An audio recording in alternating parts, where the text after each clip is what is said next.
चलिए ध्यान दीजिएगा, यहां पर 3 शब्द लिखे हुए हैं। 2 हिंदी के शब्द हैं और एक है अंग्रेजी का वर्ड साउंड। पहली बात, ध्वनि और आवाज में कोई अंतर है क्या?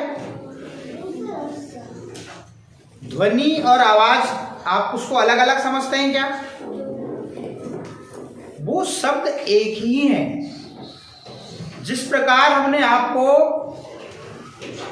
जोड़ की अवधारणा सिखाया था, योग शब्द, जोड़ और मिलाना, इनका अर्थ एक ही है। वैसे ही चाहे हम बात करें ध्वनि शब्द की या फिर आवाज की या फिर हम साउंड की बात करें, ये एक ही है। मैं यहां से बोल रहा हूं, आप उसको सुन रहे हैं, जो आपके कानों में सुनाई आ रही है वो ध्वनि है, वही साउंड है, वही आवाज है। अंग्रेजी में बात करते हैं हम तो उसी को साउंड बोल देते हैं, और बोलचाल की भाषा में यदि गांव में यदि हम बोलते हैं तो आवाज आई क्या? अब हम विद्यालय में हैं तो उसको उसी को अच्छे तरीके से ध्वनि सुनाई दी क्या? आपने देखा होगा जब नवरात्रा हो या फिर गणेश उत्सव हो, उस समय मंडप में साउंड लगा होता है। बोलते ना, अरे कितना सारा साउंड आ रहा है, बोलते नहीं बोलते हैं? तो वो साउंड ध्वनि ही है, आवाज ही है। तीनों शब्द एक ही हैं, तीनों का अर्थ एक ही है। और हमारी बुक में जो शब्द यूज किया गया है वो आवाज शब्द यूज किया गया है। मगर बाहर से कोई आए, अब वो पूछ ले कि भैया इसमें इसकी पहली ध्वनि क्या है या इसका बिगनिंग साउंड क्या है, तो हम साउंड का मतलब ध्वनि होता है, ध्वनि का मतलब ही आवाज होता है, या ध्वनि या फिर आवाज का मतलब ही साउंड होता है। ये तीनों एक समान शब्द हैं। जैसे किसी बच्चे को घर में मान लीजिए प्यार से चीकू बुला रहे हैं, या फिर विद्यालय का नाम उसका मोहित है और रिलेशन का नाम उसका राजू है, मगर लड़का एक ही है। सबका बुलाने का उसको प्यार से तरीका अलग अलग है, मगर लड़का एक ही है। यहां पर जो बात करी जा रही है ध्वनि जागरूकता की, और चित्र भी देखिए बड़े अच्छे से, ध्वनि जागरूकता। ये चित्र को देखिए आप, ये कान है, ये वाला जो सिंबल है, ये वाला जो चिन्ह है वो साउंड का है, और यहां से ये हमने बोला और जो हमने कान से सुना, किसी ने बोला और हमने अपने कानों से सुना, वही तो साउंड है, वही तो ध्वनि है और वही आवाज है। इतनी बात समझ में आई? समझ में आई नहीं आई? किसी व्यक्ति ने बोला और हमारे कानों ने जो सुना, वही क्या है? ध्वनि है, वही आवाज है और वही साउंड है। ये 3 शब्दों से हमारा परिचय बहुत अच्छे से हो गया। इन्हीं शब्दों का खेल अब हम वर्णमाला में करेंगे और इन्हीं शब्दों के माध्यम से हम वर्णमाला के अक्षरों को पहचानना सीखेंगे। चलिए, शब्दों में जो वर्ण आते हैं, जो मात्रा आती है, उनकी आवाज क्या निकलती है, उनकी ध्वनि क्या निकलती है, उनका साउंड क्या निकलता है, ये हम सीखेंगे। देखने वाली बात बड़ी अच्छी है, आपने चित्र को देखा, शायद आप इन शब्दों से बहुत अच्छे से परिचित हो गए होंगे। अब एक शब्द आता है ध्वनि जागरूकता। तो ध्वनि मतलब आवाज या साउंड, जो शब्दों में जो ध्वनि आती है, जो साउंड आता है, जो आवाज आती है, उसके प्रति जागरूक होना, उसको पहचान लेना, यही ध्वनि जागरूकता है। अब हम बात करते हैं, सीधे सीधे चलते हैं, गोल गोल नहीं घुमाते। दूसरी बात, यहां पर ध्वनि जागरूकता में मात्र आपको आवाज पहचाननी है। क्या पहचाननी है? आवाज। यदि मेरी आवाज को आप पहचान रहे हो, समझ रहे हो, तब जाके आप बड़े अच्छे से बैठे हो और मुझे सुन रहे हो। यदि ध्वनि, आवाज और साउंड, यदि आप इस चीज को नहीं समझते तो शायद मुझे आप प्रॉपर नहीं सुनते और देखते भी नहीं। आप अपना काम करते, मैं अपना काम करता, और यहां पर शोर होता। तो जो हम सिखा पा रहे हैं, बोल पा रहे हैं, आप सुन पा रहे हो, उसके बीच की कड़ी क्या है? ध्वनि है, आवाज है, साउंड है। इसी से हमारा बातचीत का दौर चालू रहता है, कम्युनिकेशन चालू रहता है। अब हम आगे समझते हैं, ध्यान दीजिए। शब्द में आपको क्या पहचानना है? शब्द में आए, शब्द में आए व्यंजन वर्ण और व्यंजन वर्णों में लगी स्वर की मात्रा से जो ध्वनि निकलेगी, जो साउंड निकलेगा, जो आवाज निकलेगी, उसको पहचानना है। अब सुनिएगा, शब्द है म, का, न। 3 साउंड है यहां पे, 3 ध्वनि है और 3 आवाज है। पहला म, देखिए मैंने बोला, आपने सुना म। दूसरा का। ध्वनि जागरूकता में याद रखिएगा, शब्द में यदि किसी व्यंजन वर्ण में मात्रा लगी है तो उसका उच्चारण साथ में करते हैं। इतनी बात समझ में आ गई? पहली ध्वनि है म, दूसरी ध्वनि है का और तीसरी ध्वनि है न। इस प्रकार से मकान शब्द में 3 ध्वनियां हैं। यदि हम आपसे पूछें कि मकान शब्द में दूसरी ध्वनि क्या है? क्या है? का। तीसरी ध्वनि क्या है? न। और पहली ध्वनि क्या है? न। ये था ध्वनि जागरूकता। मतलब आपको आवाज की पहचान है, ध्वनि की पहचान है, साउंड की पहचान है, तभी तो आपने बोला। मैंने पूछा अभी आपसे कि मकान शब्द में पहली ध्वनि क्या है? म। दूसरी क्या है? का। और तीसरी क्या है? ध्वनि जागरूकता में हमको पढ़ते आना चाहिए, ये जरूरी नहीं है।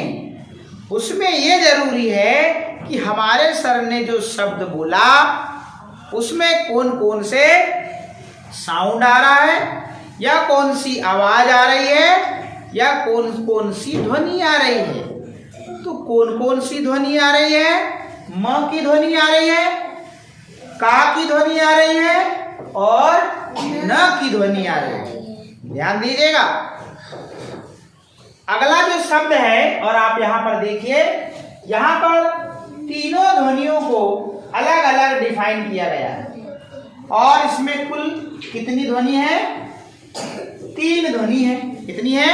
3। अगला शब्द है, अब आप ध्वनियां खुद बताएंगे। मैंने बड़े अच्छे से इसको समझाया। अगले शब्द के लिए आप तैयार रहिए। शब्द है टोकरी। क्या है? टोकरी। मैं उस शब्द को ऐसे बोल रहा हूं कि आप खुद समझ जाएंगे कि उसकी पहली ध्वनि या साउंड या आवाज क्या है, या उसकी दूसरी ध्वनि या फिर आवाज या फिर साउंड क्या है, या फिर उसकी तीसरी ध्वनि या तीसरी आवाज या फिर तीसरा साउंड क्या है, ये आप खुद समझ जाएंगे। इसलिए ध्यान से सुनिए, ध्यान से देखिए और बड़े हमेशा के लिए सीखिए। अभी के लिए नहीं, आप हमेशा के लिए सीखिए। अपने छोटे भाई बहनों के लिए सीखिए। यदि आपके घर में छोटे भाई बहन हैं तो आप यदि अच्छे से सीखेंगे तो उनको आप खुद सिखा देंगे, है ना।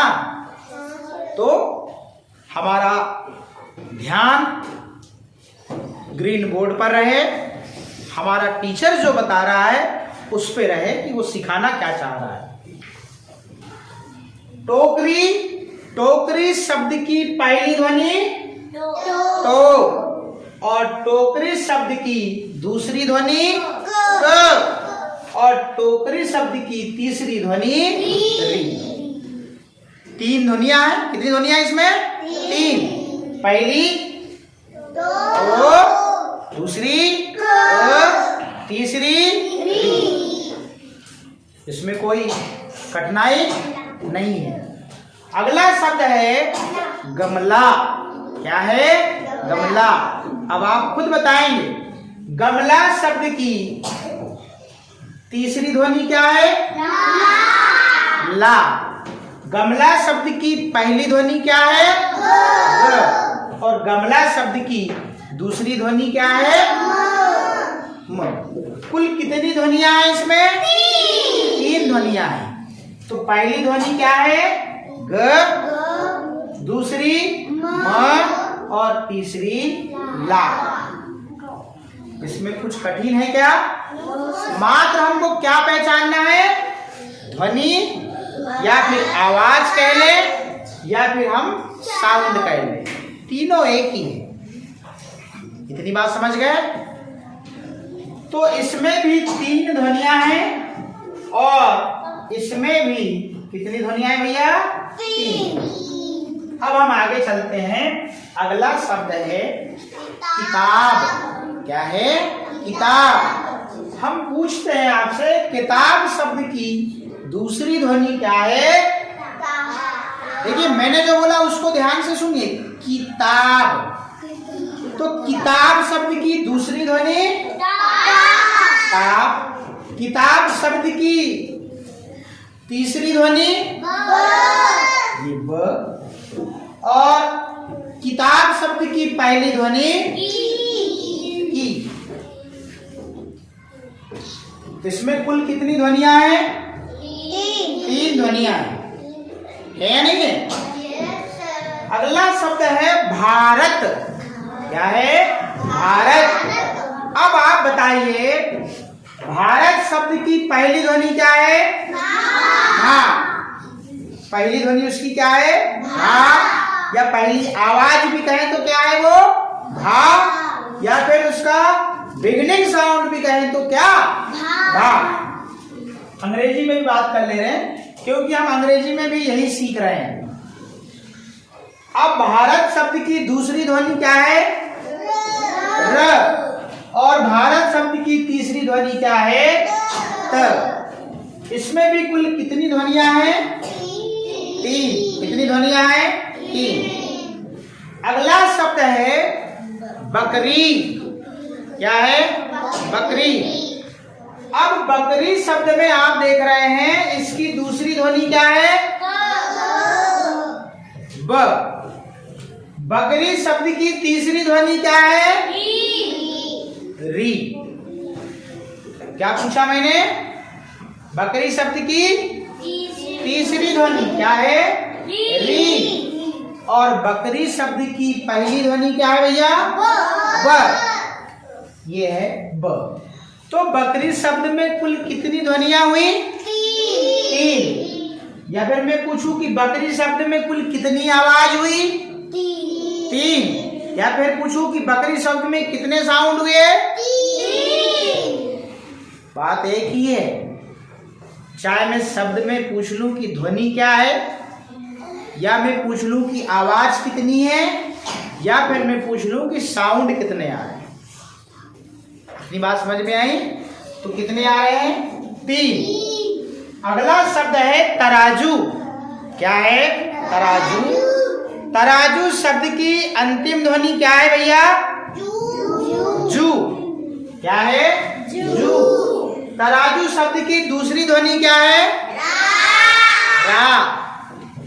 जो दिख रही है आप। और तराजू शब्द की पहली ध्वनि क्या है? त है या नहीं है? त। इस प्रकार से तराजू शब्द में कुल कितनी ध्वनियां हुई? तराजू शब्द में कुल कितनी आवाज हुई? और तराजू शब्द में कुल कितने साउंड हुए? इसमें कोई कंफ्यूजन है क्या? है क्या? अगला शब्द है जहाज। क्या है? जहाज। जहाज शब्द में दूसरी ध्वनि क्या है? हा। जहाज शब्द की अंतिम ध्वनि क्या है? ज। और जहाज शब्द में पहली ध्वनि क्या है? मतलब जहाज शब्द में कुल कितनी ध्वनि? जहाज शब्द में कुल कितनी आवाज? और जहाज शब्द में कुल कितने साउंड?